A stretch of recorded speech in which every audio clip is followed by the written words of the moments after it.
Your first model for a relationship that you unconsciously modeled as a child was looking up at your mother and father.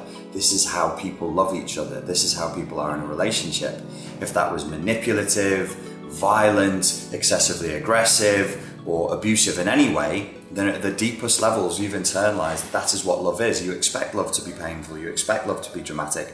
People become neurotically naive because they weren't allowed to see the truth of how abusive the parent was being. Because if mummy or daddy is supposed to love you and they're being abusive, that's a heart-rending thing to face up to, so the child learns to hide it from itself. So from a very young age, we as children learn to deliberately misinterpret reality. This manifests as an inability to say no.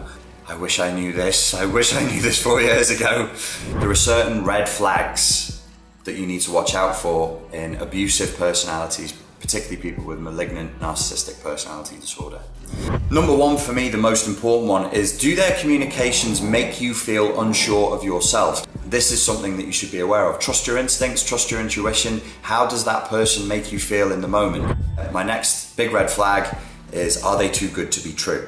Frequently, narcissists will engage in grandiosity, they'll be excessively charming, and they will be whatever you want them to be. And this is a next big red flag, which I call mask changing.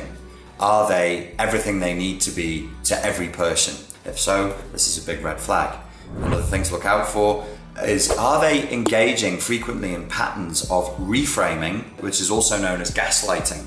And they're so convincing, and you're so in love with them, the hook is so deep in you. Well, that looks rude. The hook is so deep in you, the hook is so deep in you, that you want to believe them. In fact, you need to believe them. If the show stops, then your reality will crumble and it will be very painful. You fear the pain of breaking up with a narcissist, and you should, because it is a very, very painful experience. Not only the loss of love, the loss of friendship, but to realize that the whole thing was based on artifice and lies. The next thing is, in a relationship, they go too deep too soon. It's a reflection of their desire to manipulate you.